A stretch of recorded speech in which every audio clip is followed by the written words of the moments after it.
semuanya, perkenalkan nama saya Nisa, saya mahasiswa PPKN angkatan 2019. Di sini saya akan menjelaskan kepada teman-teman semua mengenai materi paragraf. Nah, bagian yang secara fisik sudah tampak dengan nyata karena adanya tanda menjorok ke dalam itu disebut sebagai paragraf. Pada dasarnya, paragraf merupakan seperangkat kalimat yang saling berhubungan dan secara bersama dipakai untuk menyatakan atau mengembangkan sebuah gagasan.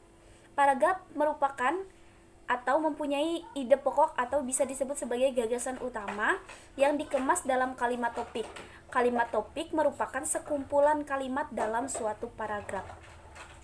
Di dalam kalimat topik itu terdapat ide pokok atau gagasan utama yang menjadi pokok persoalan atau pokok perbincangan.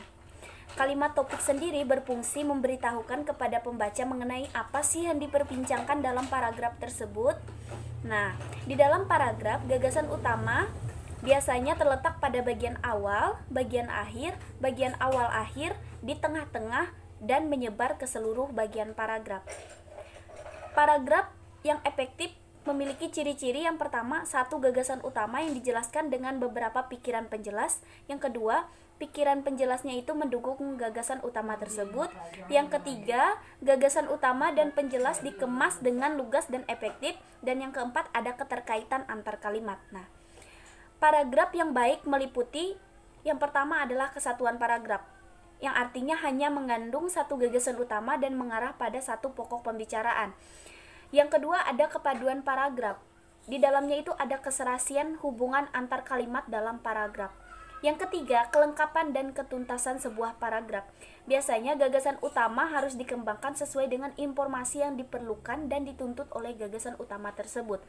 Yang selanjutnya ada yaitu keruntutan paragraf. Artinya di dalam paragraf tersebut informasi yang disajikan itu terurut, tidak ada informasi yang melompat-lompat. Yang terakhir ialah konsistensi atau biasa kita kenal dengan sudut pandang. Di sini artinya penulis menempatkan diri terhadap cerita atau karangan penulis.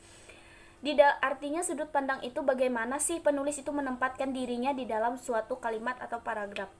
Entah itu menggunakan sudut pandang orang pertama atau menggunakan sudut pandang orang ketiga. Nah, teman-teman, itulah yang bisa dapat saya jelaskan.